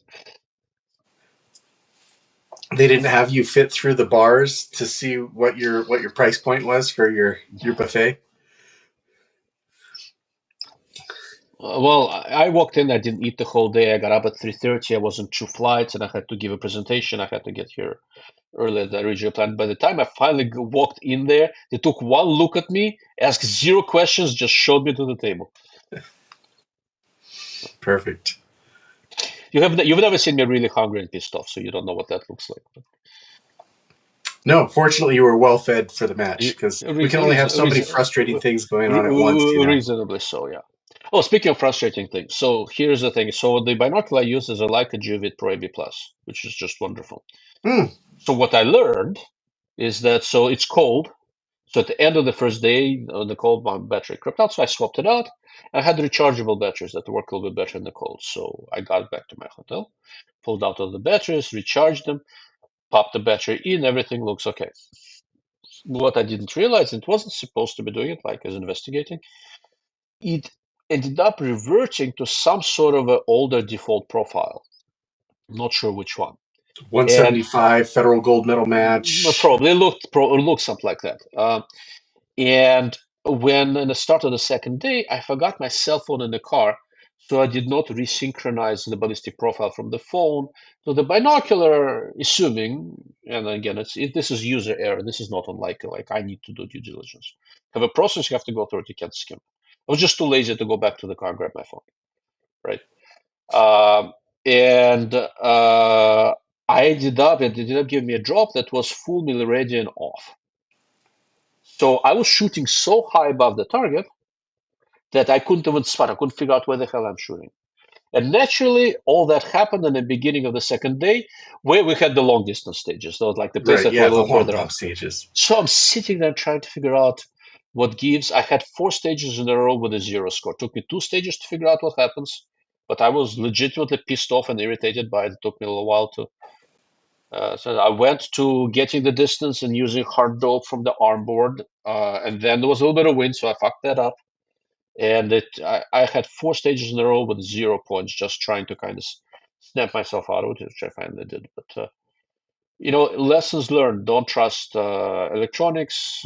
Double check your DA, resynchronize things in the morning of each day. Like there is a certain steps you should not skip. I skipped them. I paid for it. Yeah, so I'd ask you though, then what are your priorities of lessons learned there? Like number one, it could be standard operating procedure to step out, ping, like as soon as you're getting out of the Yeah, car, correct. ping a Yeah, target at distance, reference the arm board, and say, okay, is everything look good? And I wouldn't have thought to do that either yeah, until you're mistaken. Hopefully, I can be a smart monkey and yeah. learn from somebody Mhm. else. We'll see, but So honestly, my binoculars clipped to my tripod, right? So several times through the day, and I did it day one, I just did not do it day two. As the temperature changes, DA changes, I would pull out when we're waiting in the holding area, I would press a button on the not even looking through it. I don't want you looking through binoculars while you're waiting, so to make sure nobody's cheating. Press a button so it's on, open up the app on the phone. It will tell you if it's connected, get it resynchronized, and update the weather conditions and all that. I did it several times during the day on the first day as the temperature was changing.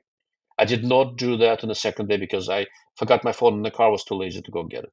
so maybe that's the other part of that lessons Yeah, learned is like when you're using the smart binoculars, the yeah, smartphone is married to those. Like those two things need to work together.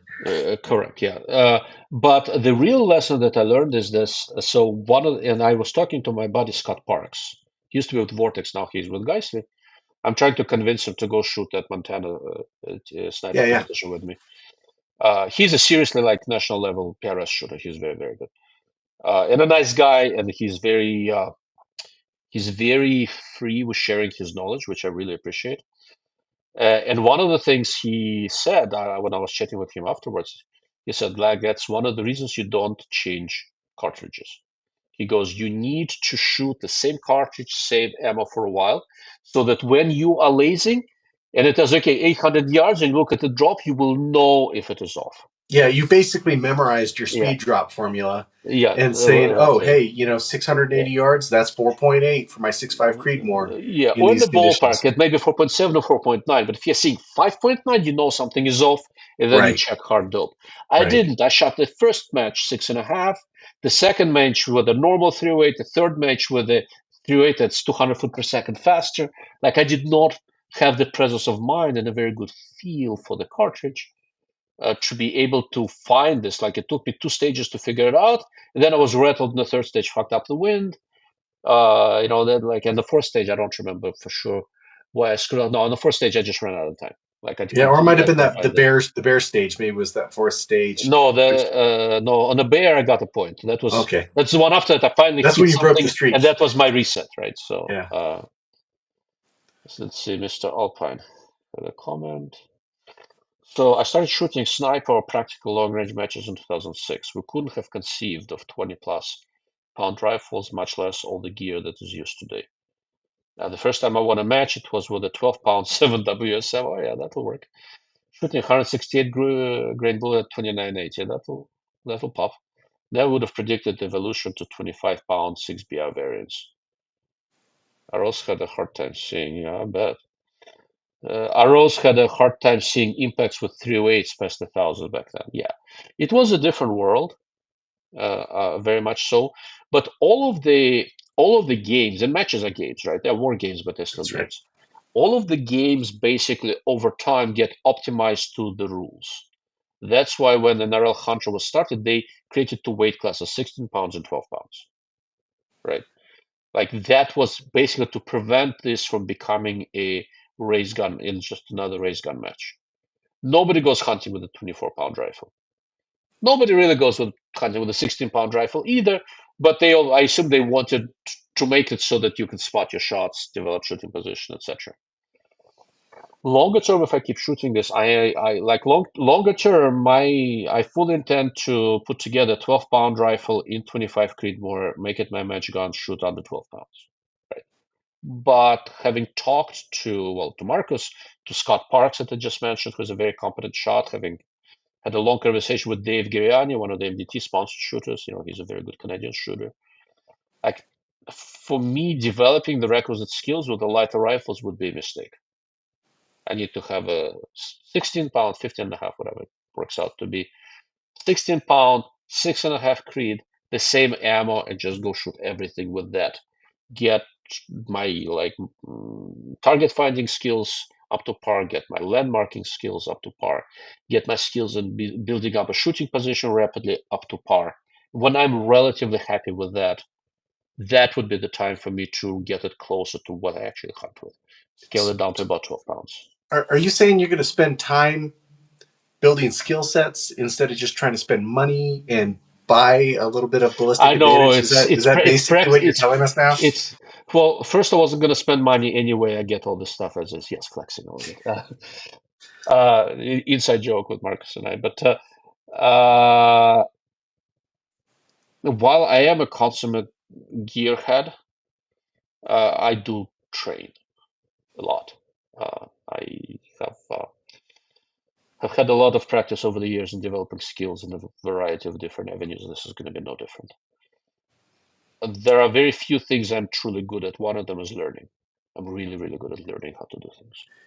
And I think that's one of the areas that where we fall down as long range shooters in general is like I said at the beginning of this podcast, where we're talking about some people have more money than time, and they try and buy a solution, with a more ballistically advantageous cartridge or whatever it is, the better reloading equipment. They're trying to buy a solution, and realistically, the guys that have been doing it with much worse equipment and doing it better than we're doing it now because they spent more time on the trigger. That's right. Like the flip side of the coin, right? If you are careful about this and if you have the requisite skills, optimizing the equipment will give you a few extra points here and there. It will make you a better match shooter.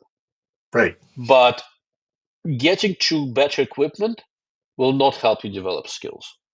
Like, to be fair, the stuff I shoot with a very Gucci setup. My setup is probably more than 10 grand. Right. Right. I have a $6,000 scope, $4,000 rifle, another $2,000 weapon mounted laser rangefinder, $3,500 binocular. I have as good of a gear as you're gonna find overall, right? Yeah. And it's not making me a better shot. It's not holding me back either. If you already have nice stuff, use it. There's no if I went there with a $1,000 rifle and a $500 scope, that would just me showing humility that I don't really have, right? That's right. There's no point if you have it's the just tangent hypocrisy. sitting at home. Put the tangent on your rifle and bring it out. If you have But nice stuff, use I'd it. point at Robert Brantley though as a good example Mm-hmm. of a guy that will go out and win matches with whatever the top tier Bushnell scope is. The XRS, yeah, because he's a fantastic shooter. Yeah. But also that's a perfectly reasonable mid-range scope. It's not holding him back. Right. Would he do better with the tangent? There's this, yeah, quite possibly, maybe a couple extra points, but it's not gonna make or break his shooting. He's a good shot. Right. Yeah. So it's always that balance, right? Between, you know, how much money do we want to spend on ammo and time or training classes or whatever, and then equipment. Correct. But again, like if you're sitting here trying to figure out, okay, do I spend $10,000 on a rifle, or do I spend $3,000 on the whole thing and go shoot? Spend $3,000 on the whole thing, get some ammo, go shoot. Yeah, yeah. That is very true. Taking ammo in a gun to a match will improve your follow through 100%. Yes, it will. Or it'll at least show you if you're not doing it right.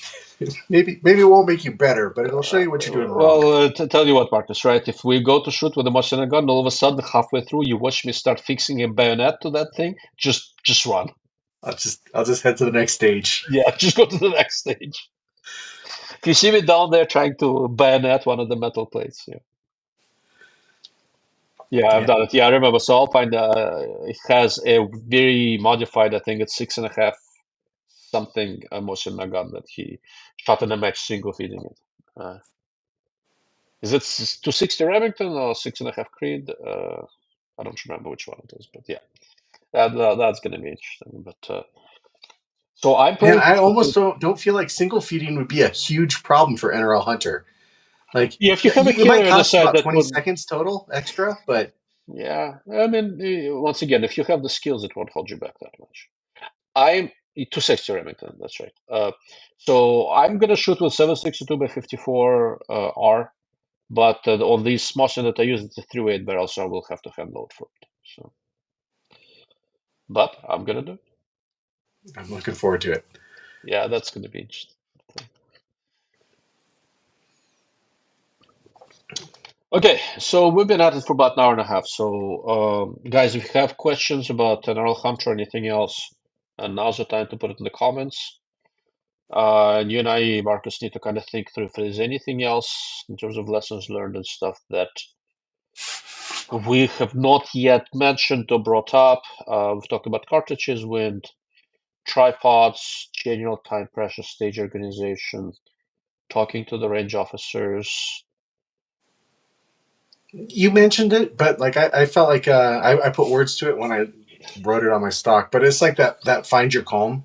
Yeah. Just as far as some of the shots that you broke and a lot of the shots I broke, if they missed, is once again, it's not because the targets are too small or too difficult to shoot. It's because I didn't take the extra 3 seconds to, you know, hit one more breath cycle, exhale, and break a clean shot. You know, I didn't find my calm. And, you know, I think that's one thing that I'm really going to try and take forward in other matches is just, you know what, it's okay. And most stages I had probably 20 or 30 seconds left on. Yeah. And so I was missing too fast. So for me, I would say that's my biggest takeaway from this one was just, you know, slow it down, find your calm, break a good shot.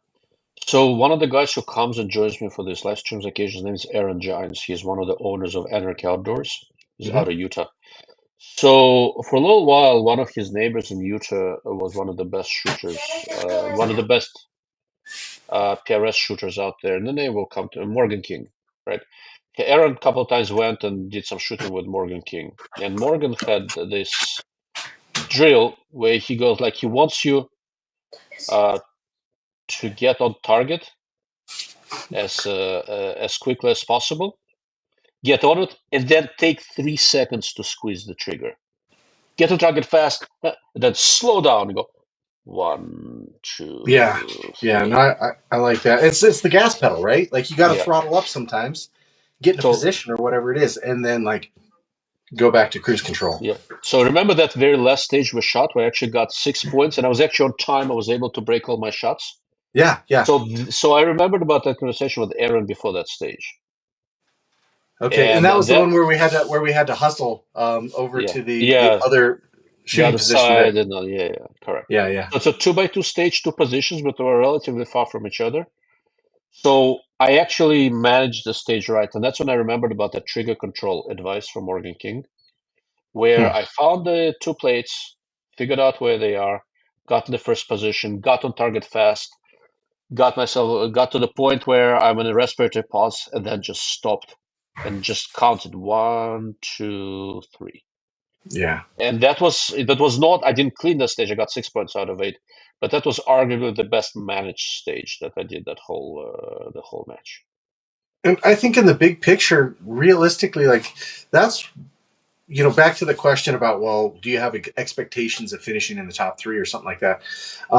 I think for you and me, our expectations are not to finish in the top three. It is, how can I leave this match a better shooter than I was when I Yeah, came in? correct. Like, what are the three things that I can learn and inherently understand and ingrain into my shooting, so that next time when I shoot a match, I don't make that same mistake? Correct.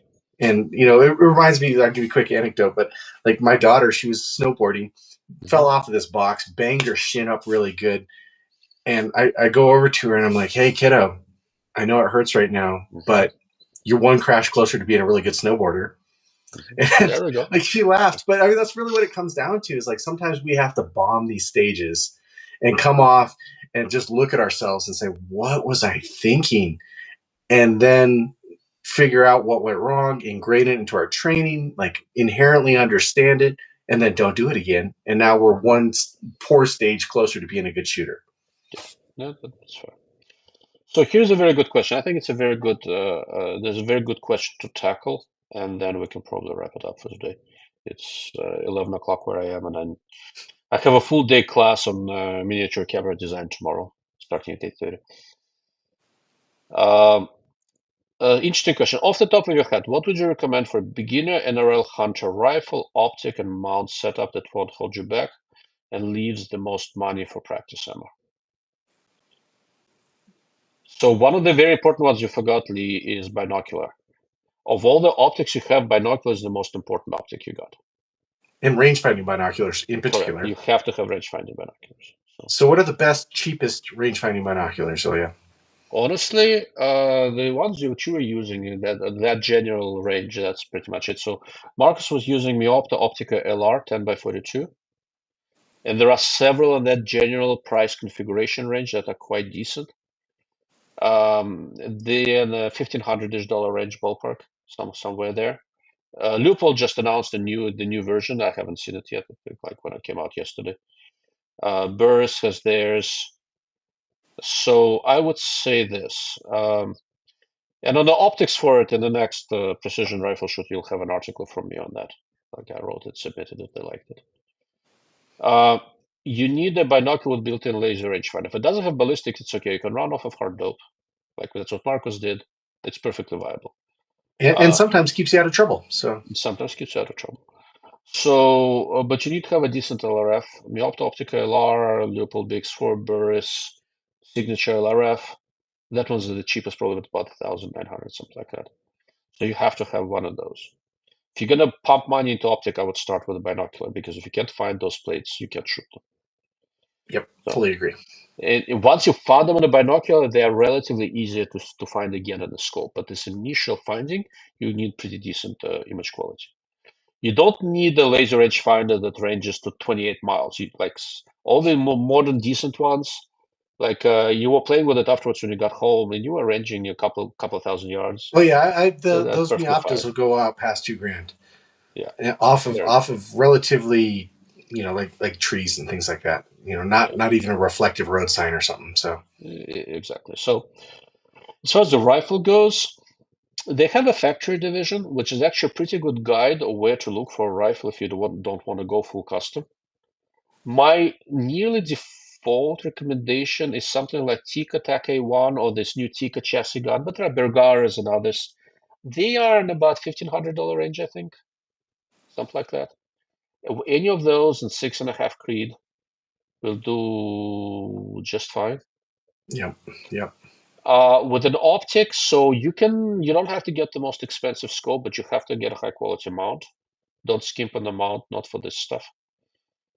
So I use the Area 419. It's a $300 mount, but I'd basically just go with that.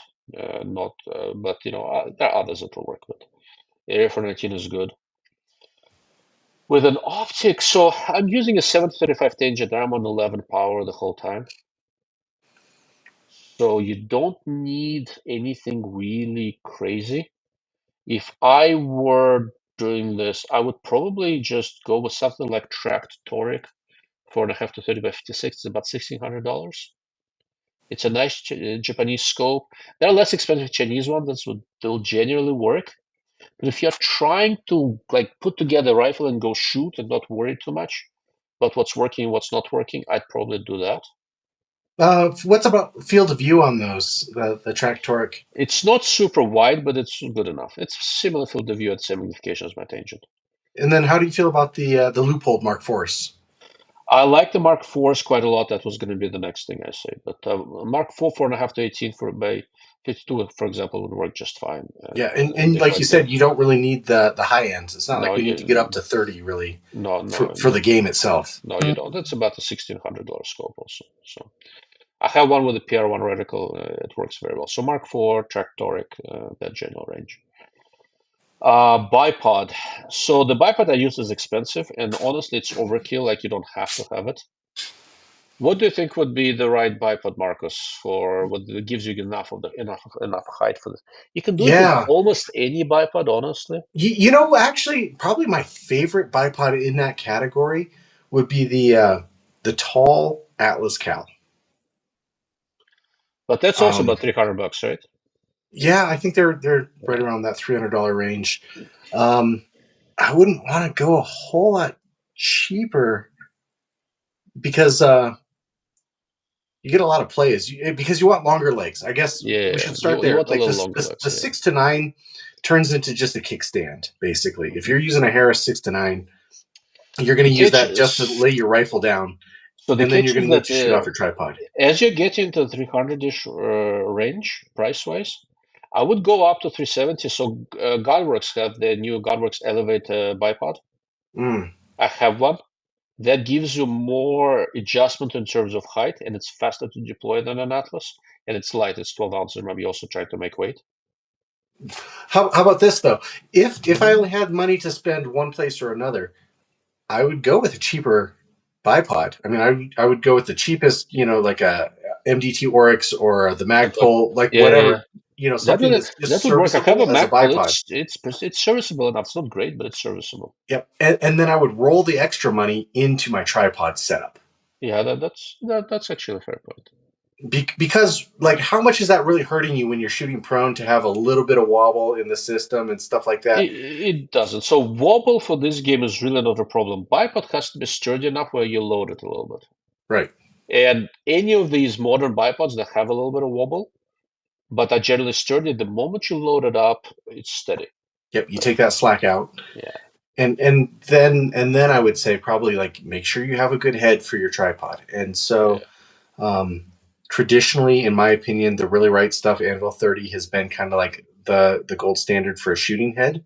But I again, know that it's expensive, right? Given how good the alternative brands are. yeah, the Leofoto Yeah. MA30L as a head, and I think that they are okay with selling that in the United States again now that all the patents from you really right stuff have kind of been negated. But yeah, that I would say that head is like 98% as good as the really right stuff head. So, but I think those are still expensive. Maybe $250, $300 online. Yeah, it's I don't know about the photo. The Sunway one I've been trying this in the $400-500 range. Okay. But again, like for this game, you do need a sturdy tripod. Right. But it's not 1,000 something like the whole RRS is going to cost. No, you don't. You don't have to get that full on RRS kit. But like I said, I think if I was really jockeying dollars around and only could allocate to certain categories, I'd probably go with a cheaper bipod and make sure that my tripod setup was everything that it should be. Definitely the laser range finding binoculars, like you said, that's top priority. The two things that will make you better on the worst stages are better binos and better tripod. I will agree with that. Yeah. Like most of the modern good quality factory rifles, Tikers, Bergaras, etc., they're good enough. Yeah. Like they're accurate. 6.5 Creed, they shoot most decent factory ammo just fine. Yeah, I was going to say that. I was going to say, really, like the rifle is almost the last place that I would try and buy anything fancy because a Bergara or a Tika, with factory ammo is going to shoot 3/4 minute groups, which is essentially half the size of the targets you're trying to hit. So it's not, it's not the group size that's messing us up at that Yeah, point. yeah. It's getting steady behind it. It's going to screw you over. The big question with the rifle scope, for example, is something like D&T, the one, good enough? I have a 735. It's a $650 scope. And honestly, for day shooting, it is. But on the first day when you and I were shooting, when it was snowing, we couldn't see shit. It's a nice scope, but the it would hold me back. Okay, I'm gonna step outside of my lane, and you can put me back in, Ilya. Yeah, But stray light control is a big factor for this game as yeah, well, and we correct. didn't have that problem because of the orientation that we were shooting at this match. Mm-hmm. But I would say that that's one of the areas that you're going to Correct. get bit with a cheap scope You will. is Yeah, stray light control, and if they have correct. you shooting into the sun at all, and your Yeah. picture just washes out, like you're going to wish that you'd had a better Yeah, scope. and to be fair, the better Chinese scopes, like the Athlon Era CTR, they've got the Gen 2 one, they're probably good enough. And if you really need to cut some costs, like, yeah, you go to, it's about $1,000 scope. You can go do that. I think you'll be okay for most Don't they have something conditions. that tops around the 18 power range, the Athlon line? Athlon Era CTR has a 3 to 18 by 50 and 4.5 to 30 by 56. And Yep. would you recommend one of those over the other one? Of the ones I've seen, I think the 4.5 to 30 is a little bit better. Okay. So Telson, this new Canadian company I've been helping with, but they have a new 5 to 25 by 56 top end Chinese one. It's actually quite good. The catch is that I don't want to go into the Chinese scope debate right now because we're playing with tariffs right now. I They have could be a no lot idea. more I have expensive no idea soon. what they're Yeah. going to cost 6 months from now, right? So I just don't know. Um, and again, if you the other side of the question, like what scope do you get for this competition shooting? That will not make you want to go upgrade something in a year from now. Get Burris XTR Pro and be done with it. Maybe XTR PS, like with a heads-up display I'm messing with, but it's not fully available yet. I need to spend more time with it.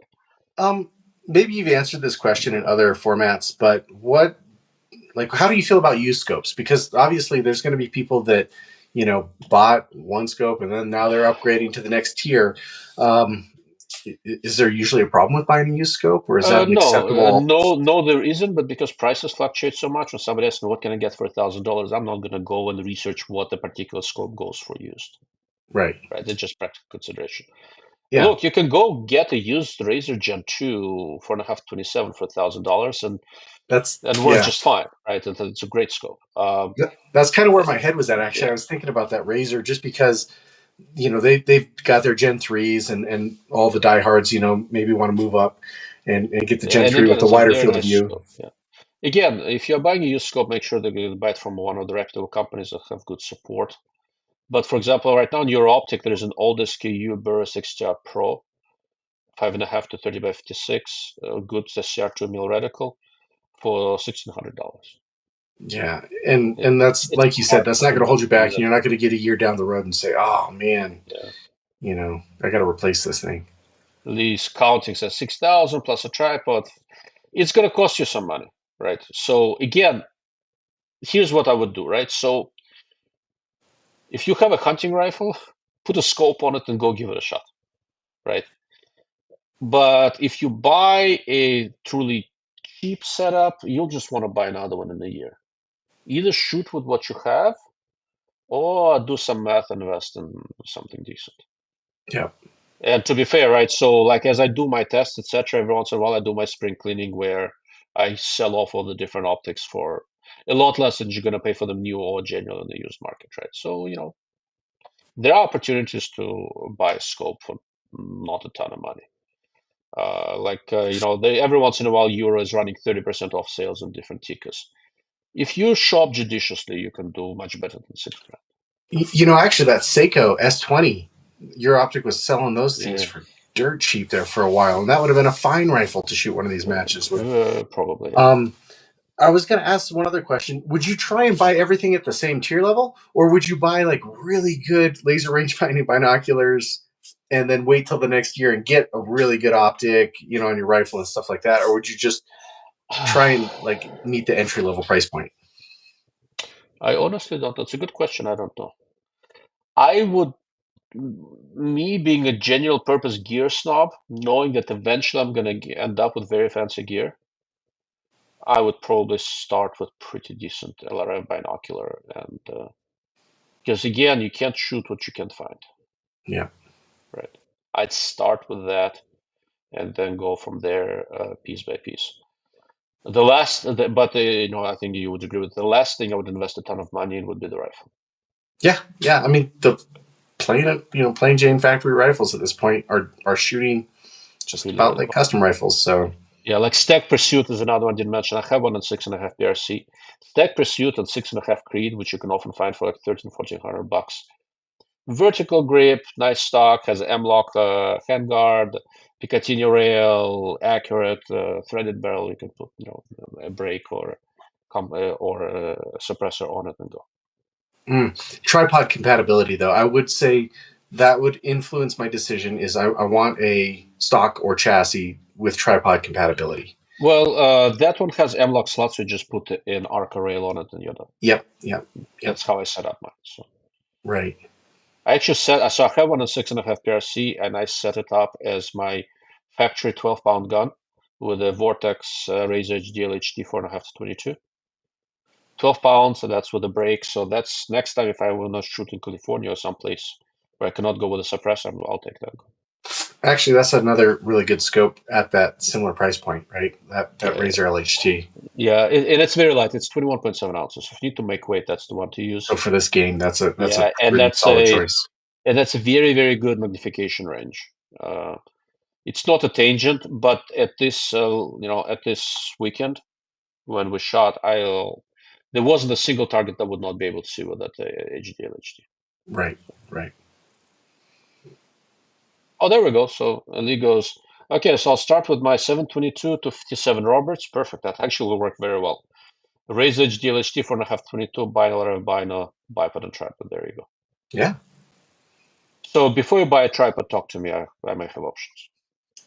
I have, I don't know, 20 tripods in the garage. So. Do you just have a garbage can where they're all like a single leg in, kind of just ringed around this can of tripods? No, they're kind of scattered all over the garage, and not sure. I have Just a forest of carbon fiber. pretty much, yeah. Again, I'm flexing on Marcus a little bit, just again, inside joke. But I have a lot of gear. I enjoy messing with it. I like the idea of trying a lot of different things and passing on the lessons learned. And as always, the way this works, I'm going to go into agonizing amount of detail explaining why I make the decision I make. And from that, you should be able to apply the method to your own decision making. You may end up with a different result, but what I'm trying to pass on is not what I'm shooting with, but why I arrived to the conclusion I arrived to. Right? That's going to be the most actionable for you. Yeah, the rationale behind it. Correct. So I'm going to stroke your ego a little bit. The nice thing is you do this relatively for free for your audience. Yeah. I also taste test gear, but I look at it as a business expense related to the outfitting side of things. I actually need to try this because I'm going to try and sell this to somebody down the road, and I need to be able to explain why. Yeah. So, obviously, your viewers should be pretty grateful that this information is just out there in public. Well, I appreciate saying that. Look, like I have a subscription website, right? So guys like Lee and others, all the guys on Locals who are able to post, right? They actually paid for it. It's not a lot of money. Right. But it filters it down to a manageable number of questions for me to field, and then again, I get paid for writing articles and all that sort of stuff. So, it's not, it's not philanthropy on my part. Philanthropic completely, yeah. But I enjoy doing this, and I enjoy sharing the information. When I was doing it completely for free, I got bombarded with a lot of questions that were superfluous in nature by people who just ask questions for shits and giggles. Yeah, so the paywall is just essentially a filter at that It's point. pretty much mostly filtered out. I still try to get to everything on the hide, on YouTube, just not as quickly. Whatever gets on Locals on my website, that's you guys are paying for my ammo expenses, and those are the questions I get to first. Yeah. All right. With almost 2 hours, I think it's time to wrap up. Thank you all for sticking with us. Marcus, thank you very much for joining me. I really appreciate it. Yeah, it was a fun weekend. We had a blast, I think. Oh, yeah. Randy had to put up with so much trash talking. Oh yeah, Um, but he seemed entertained. It was pretty good. yeah. He was. I think he was getting an idea of how things were going to go after about the third or fourth stage. Yeah, he figured it out, right? So, and then there were the fun parts. Every once in a while, somebody would come up and ask some other questions, and like I have a very specific way for answering questions, which are genuinely designed to make sure that everybody within earshot is offended. Check, check. So, Good work. and like by the time of the second day, somebody comes up with a question, and I'm just coming up with the answer in the corner of my eye. I see Marcus giggling over there, going, "Oh yeah, I know what's coming." Here we go again. Yeah. Yeah. But it was a blast. We had fun. These matches are spectacular. If you guys have a match like this accessible to you in your area, just like get something going, some basic minimum gear, shoot as skills, ask questions. I think you're going to enjoy it.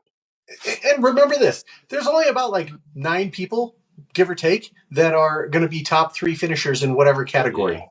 yeah. So it's probably not going to be you. Statistically speaking, just as an audience member, like when you go to this match, don't be all kinked up Well, about like I have to be the oh best guy yeah, here. yeah, It's about being out and enjoying our hobbies with like-minded yeah. individuals. So I will say this, right? So I finished the 150 shooters. I finished like 100, right? So just at the top of the bottom third. Marcus finished like at the top of the mid pack, right? You were kind of like on the border between top third Yeah, yeah. I was and kind of at the middle, right? first, the between the first and the second third cut, right Yeah, around in there. they're like Yeah. right around there, right? Looking at this with the skills I have, just going through the motions and keeping my composure, I can relatively comfortably in the middle of it. And I'm not the world's greatest shot, right? Like when I first started shot, I kept on joking, like the race for the last place intensified. No, not anymore. And it's like a third match, and it's a third match. It's not like being mid pack in this. If you just pay attention, practice a little bit, it's perfectly doable. And there's no shame in being mid-pack in this. That's the other thing. No, this Maybe I'll just is hit this really quick. yeah, It's like yeah, talking about that whole Colorado qualification thing, where yeah, we're shooting 12-inch targets at 200 and 300 yards, and 80% of the shooters that come out thinking that they're marksmen because hmm Colorado asked for marksmen, and yeah. 80% of the shooters failed this qualification. If you're even mid pack or middle of the bottom third or whatever at one of these matches, you're probably still better than like most people that call themselves shooters. And so the best thing we If can do is just get out and test our skills, right? if you shoot one of these matches and you're hitting some plates, you're in the top 5% of the shooters in the country. Right. Yeah. So don't. And again, on the other flip side of the coin, I cannot think of a better platform to develop your overall marksmanship skills, not just the trigger pulling, the overall marksmanship skills. I think that's like the way the rules are set up, it's extremely beneficial. No, it's not like there are other sniper matches. It's not going to make you a better hiker. It's not going to make you shoot better when you're winded, etc.